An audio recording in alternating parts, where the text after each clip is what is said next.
Kilalanin natin ang batang minsan ng pumanes at nagpahiya sa viral sensation kid na si Chog Moral. At ang batang to ay nagmimistulang tagabuhat rin ng batang Gilas. At masasabi kong halimaw din maglaro ang batang pag-uusapan natin ngayon mga boss, na kaya ring mag-jelly layup at dominante rin sa ilalim. Kung sino ba ang batang to, halika't pag-usapan natin.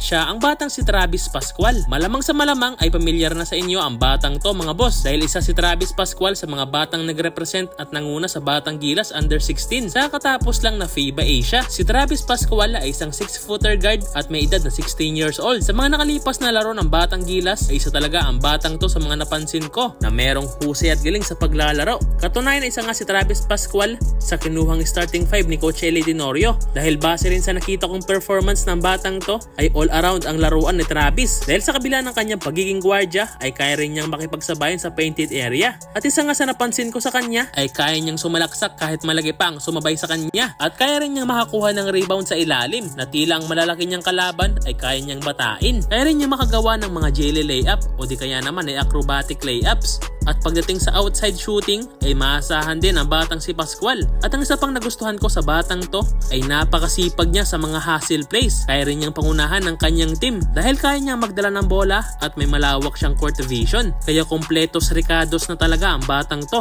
Kaya hindi na nakapagtataka kung bakit kinuha siyang import sa Thailand kahit sa mura pa lang niyang edad. At alam niyo bang minsan na rin nagkaharap ang batang si Travis Pascual at si Chog Moral sa isang junior tournament, at napakaganda nga ang naging laban nila kung saan pinanis pa ng batang si Travis Pascual si Chog Moral, at pati nga ang commentator ay bilib na bilib kay Travis Pascual. Pascual, all the way, Pascual switching hands in the air, pinakitaan si Chog Moral doon.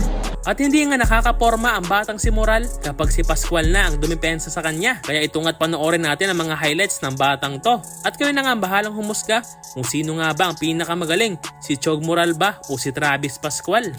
Reverse layup, grabe! What eyes, Pascual! Pascual attacking, and through contact! Travis Pascual, at kita mo si Pascual. Chase guard talaga ng top schools around the nation. Here's Travis Pascual though, in the contest by Pasinos.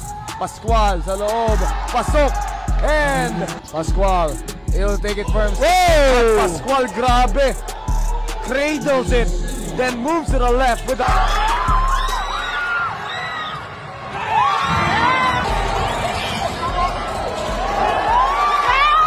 Pascual, all the way, Pascual switching hands in the air, pinakitaan si Chog Moral doon.